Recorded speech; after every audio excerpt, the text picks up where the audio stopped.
friends, welcome to my channel. I am Dr. Beena Sethi, Associate Professor in Chemistry, and my today's topic is molecular orbital theory for heterodiatomic molecules. हम अभी तक जो हमने examples देखे थे वो सारे किसके देखे थे? होमोडायटोमिक में हमने किस किस को कंसिडर किया था? हमने हाइड्रोजन को किया था, हीलियम मॉलिक्यूलर आयन को किया था, और हाइड्रोजन मॉलिक्यूलर आयन के साथ साथ हमने lithium, beryllium, boron, carbon, nitrogen, oxygen, fluorine and neon के molecular orbital energy level diagrams को डिस्कस किया था। इसमें क्या होता था? दोनों एटम्स जो है वो होमो होते थे, यानी कि पहला अगर बोरोन है तो दूसरा भी बोरोन होता था। लेकिन आज जो हम डिस्कस करने जा रहे हैं वो किसको डिस्कस कर रहे हैं? हम हेटेरोडायटोमिक मॉलिक्यूल्स को। हेटेरोडायटोमिक मॉलिक्यूल्स में आज हम डिस्कस करेंगे HF और HCl। तो आप देखो दो एटम्स तो हैं, लेकिन दोनों ही क्या हैं? हेटेरो। एक हाइड्रोजन है, एक फ्लोरीन, एक हाइड्रोजन है, एक क्लोरीन। तो दोनों एग्जाम्पल जब डिफरेंट होते हैं तो उनके जो एनर्जी लेवल्स हैं वो भी क्या होते हैं? उनकी एनर्जी डिफरेंट होती है। अभी हम क्या करते थे, जब दोनों ही बोरोन, कार्बन, नाइट्रोजन होते थे तो 1s का कॉम्बिनेशन 1s से करते थे, फिर 2s का कॉम्बिनेशन 2s से करते थे, 3s का 3s से, 2p का 2p से करते थे। क्यों? क्योंकि अगर इसके 1s की एनर्जी लाइन पे यहाँ एनर्जी है तो ठीक इतनी ही एनर्जी क्या होती थी? दूसरे एटम के 1s की होती थी। फिर अगर इसके 2s की यहाँ है तो दूसरे एटम के 2s की भी बिल्कुल बराबर होती थी। तो वो क्या कर सकते थे? आपस में कॉम्बिनेशन करके मॉलिक्यूलर ऑर्बिटल्स बना सकते थे। लेकिन यहाँ हमारे पास क्या है? एक हाइड्रोजन है, एक फ्लोरीन है।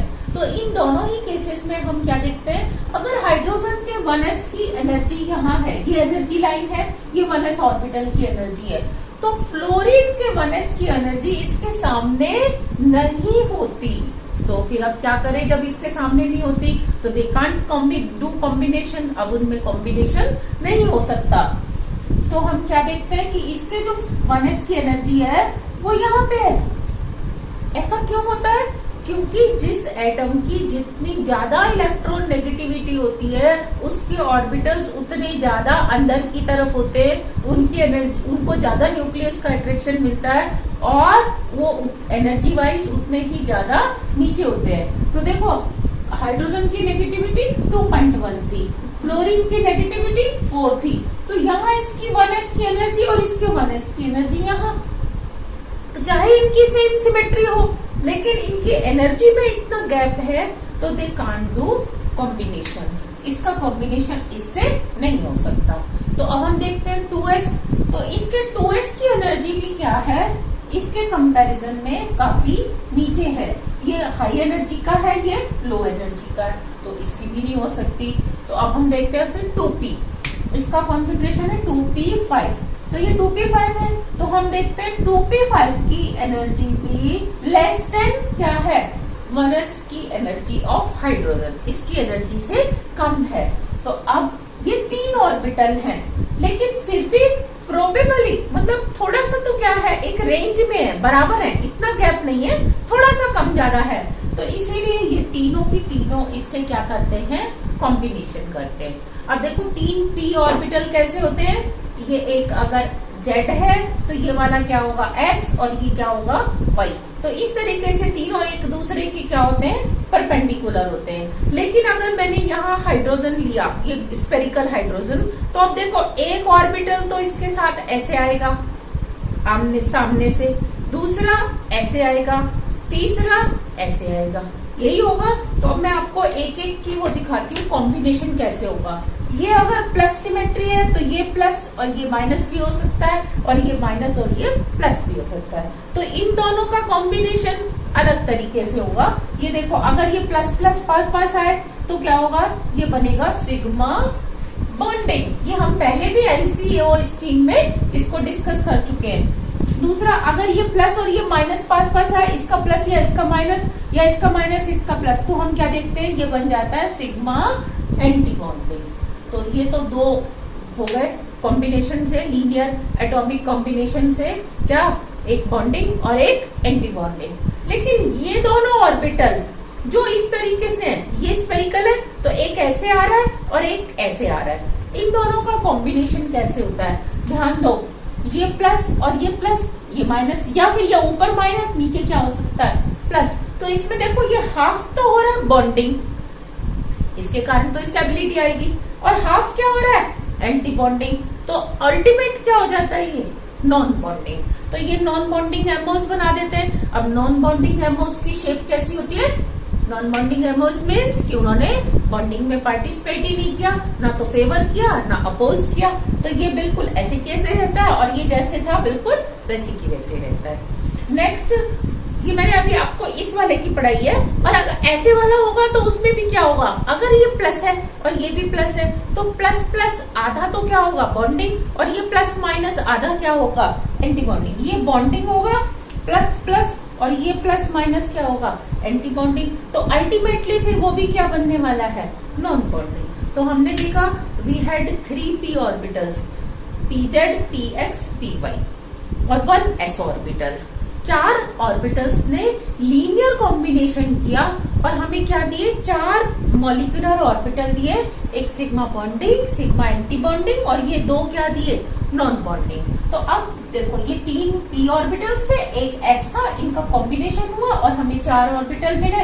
ये देखो एक बॉन्डिंग, एक एंटी बॉन्डिंग, और ये 2 क्या मिले नॉन बॉन्डिंग। अब हम देखते हैं क्या नॉन बॉन्डिंग की एनर्जी कम होती है। एक्चुअली अगर हम थ्योरेटिकल डिस्कस करें तो नॉन बॉन्डिंग में आधा बॉन्डिंग पार्ट आया, आधा एंटी बॉन्डिंग आया, तो इसकी एनर्जी कैसे होनी चाहिए, जहां इसकी एनर्जी थी एटॉमिक ऑर्बिटल की, ठीक वहीं पे क्या होनी चाहिए नॉन बॉन्डिंग की एनर्जी होनी चाहिए, यानी कि यहाँ पे ऑर्बिटल बनने चाहिए। पर ऐसा होता नहीं है, क्यों, क्योंकि जब ये नॉन बॉन्डिंग था ये वाला ऑर्बिटल, यानी कि इसने हाइड्रोजन के साथ कुछ भी इंटरेक्शन नहीं किया था, तो इन इलेक्ट्रॉन्स को केवल एक फ्लोरीन के न्यूक्लियस का अट्रैक्शन मिल रहा था। लेकिन जब ये हाइड्रोजन के पास आ गए तो अब इनको 2 न्यूक्लियस का अट्रैक्शन मिल रहा है, तो इसलिए इनकी एनर्जी थोड़ी सी डाउन आ जाती है, बिल्कुल माइन्यूटली क्या हो जाती है डाउन, और फिर ये 2 ऑर्बिटल आपको बनाने हैं। तो इन दोनों का नाम क्या होता है, नॉन बॉन्डिंग py और नॉन बॉन्डिंग px। ओके, ये था सिग्मा बॉन्डिंग। अब ये एक सिग्मा बॉन्डिंग था, एक सिग्मा एंटी बॉन्डिंग था। हमने इसको pz क्यों कहा, इसको सिग्मा स्टार s क्यों कहा, या एंटी बॉन्डिंग s क्यों कहा, क्योंकि जो बॉन्डिंग इलेक्ट्रॉन्स हैं, ध्यान दो, ये हाइड्रोजन फ्लोरीन में बॉन्ड बना तो बॉन्ड पेयर किसके पास रहता है, फ्लोरीन की टुवर्ड्स रहता है, वहां ज्यादा अट्रैक्टेड रहता है। तो ये देखो इसके ज्यादा क्लोज है, फ्लोरीन से इसकी इतनी सी डिस्टेंस है, इट मीन्स बॉन्डिंग इलेक्ट्रॉन्स जो है वो फ्लोरीन से अट्रैक्टेड है। तो इस मॉलिक्यूलर ऑर्बिटल में जो ज्यादा कैरेक्टर्स होंगे वो किसके होंगे, p के होंगे, जबकि ये जो एंटी बॉन्डिंग ऑर्बिटल है it is close to hydrogen, और हाइड्रोजन का कौन सा ऑर्बिटल था 1s, तो इसलिए इसके अंदर ज्यादा कैरेक्टर किसके होंगे 1s के होंगे। इसलिए हम इसको क्या बोलते हैं, सिग्मा एंटी बॉन्डिंग s, और इसको बोलते हैं सिग्मा बॉन्डिंग pz। अच्छा, अब ध्यान दो कि ये गैप कितना होगा, यहाँ से लेके यहाँ तक अगर ये x है गैप, तो यहाँ से यहाँ तक भी क्या होगा x होगा, यानी कि ये जितना स्टेबलाइज्ड हो रहा है ये वाला ऑर्बिटल उतना ही डिस्टेबलाइज्ड होगा। फिर यहाँ से यहाँ अगर गैप y है तो यहाँ से यहाँ भी गैप क्या होगा y होगा। तो ये आपको ड्रॉ करते समय केयरफुली ड्रॉ करना है, ऐसे नहीं कि यहाँ तो आपने एक गैप दिखा दिया और यहाँ आपने डबल या ट्रिपल गैप दिखा दिया, तो वो आपका डायग्राम गलत हो जाएगा, क्योंकि अल्टीमेट एनर्जी जो है दोनों की it remains constant, only redistribution occurs. यानी कि अगर इसकी 10 थी और इसकी 20 थी, टोटल 30 थी, तो अब क्या होगा बाद में भी 30 रहेगी, लेकिन जो रीडिस्ट्रीब्यूशन है यानी कि जो 10 वाला है उसकी और ज्यादा हो जाएगी, 5 ही रह जाएगी, ऊपर की तरफ चली गई, और जो उसका 20 था वो और नीचे आ गई 25। तो अब क्या हुआ, अल्टीमेट दोनों की एनर्जी कितनी हो गई 25 + 5 यानी कि 30 हो गई। तो पहले भी 30 थी, तो यहाँ पे इधर से इधर जितनी कम हुई है इसकी एनर्जी उतनी इस ऑर्बिटल की ज्यादा हो जाती है। तो ये आपको ड्रॉ करते समय ध्यान देना है। अब बात आती है इन इलेक्ट्रॉन्स की।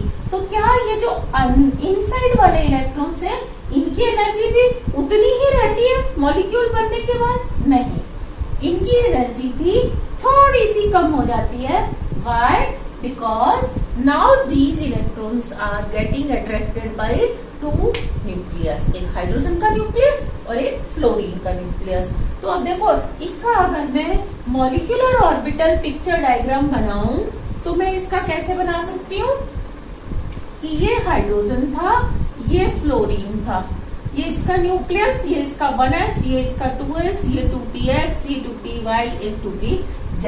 तो ये दोनों अंदर ऐसे कैसे रहेंगे? Only this one will do combination, और क्या बना देगा आपको बताओ कि ये इसके दो तो ऐसे कैसे रहेंगे। अब क्या बनने वाला है? एक बॉन्डिंग और एक एंटी बॉन्डिंग, ये बन गया। और दो ये क्या रहेंगे? Non bonding. तो ये दो क्या बनने वाले हैं? Non bonding. तो ये मॉलिक्यूलर ऑर्बिटल पिक्चर डायग्राम किसका है? HF का, हाइड्रोजन फ्लोराइड का। ओके, अब अगर हमें इसका बॉन्ड ऑर्डर निकालना हो तो हम बॉन्ड ऑर्डर कैसे निकालेंगे? ध्यान दो, कैसे निकालते हैं? Bond order is equal to bonding में इलेक्ट्रॉन माइनस एंटी बॉन्डिंग में इलेक्ट्रॉन डिवाइड बाय 2। तो बॉन्डिंग में कितने हैं? 2। ये तो नॉन बॉन्डिंग रहेंगे ना, इनको हम क्या बोलते हैं? नॉन बॉन्डिंग, जिन्होंने कॉम्बिनेशन नहीं किया। तो अब देखो, नॉन बॉन्डिंग में ये दो आ गए, ये दो, इनको हम काउंट नहीं कर रहे, ये फॉर्मूले में नहीं है। फॉर्मूले में क्या है? बॉन्डिंग में 2। अच्छा, फिर इनको भी काउंट नहीं करेंगे because they are non bonding. Anti bonding में 0 divide by 2 equal to 1। It means hydrogen fluoride में कितना बॉन्ड ऑर्डर है? 1। और इसकी एनर्जी कितनी होगी? Bond energy will be equal to 2 delta. कितने? 2 डेल्टा, यानी कि यहाँ से यहाँ 2 इलेक्ट्रॉन आए तो हर बार उन्होंने कितनी एनर्जी बाहर रिलीज की? डेल्टा। तो 2 ने कितनी की? 2 डेल्टा। तो ये इसका molecular orbital energy level diagram था HF का। अगर मुझे HCl का ड्रॉ करना है तो उसमें क्या फर्क होगा? ध्यान दो, HCl में क्या है? ये हाइड्रोजन, ये क्लोरीन। बिल्कुल जैसे हमने हाइड्रोजन फ्लोराइड का बनाया था, सेम वे में हम किसका बनाते हैं? हाइड्रोजन क्लोराइड का।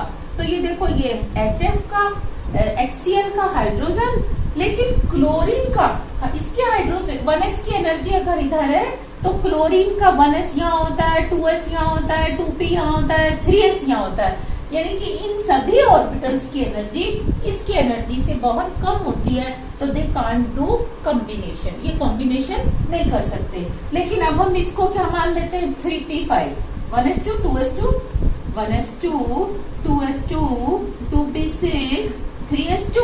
तो नीचे नॉन बॉन्डिंग ले जाएंगे और ये क्या हो जाएगा? 3p5। और 3p5 की एनर्जी भी इसके 1s की एनर्जी से कम होती है। पूरा डायग्राम बिल्कुल सेम बनता है। और अगर हम यहाँ बनाना चाहें इसका ऑर्बिटल पिक्चर डायग्राम, तो ये क्लोरीन का 1s, ये 2s, ये 2pxyz, फिर ये 3s और ये बनेगा 3pxyz। तो ये इससे कॉम्बिनेशन करेगा, बॉन्डिंग एंटी बॉन्डिंग, और ये दोनों क्या रहेंगे? Non bonding. और बॉन्ड ऑर्डर अगेन कितना आएगा? 1। बॉन्ड एनर्जी कितनी आएगी? 2 डेल्टा।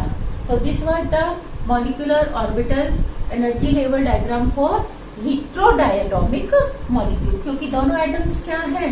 हीट्रो हैं। और इससे पहले वाले वीडियोस में I have already discussed homodiatomic molecules. आप उन वीडियोस को भी पहले देखें तो उससे आपको ये वाला वीडियो देखने में भी क्या होगी? ज्यादा अंडरस्टैंडिंग डेवलप होगी। Thank you.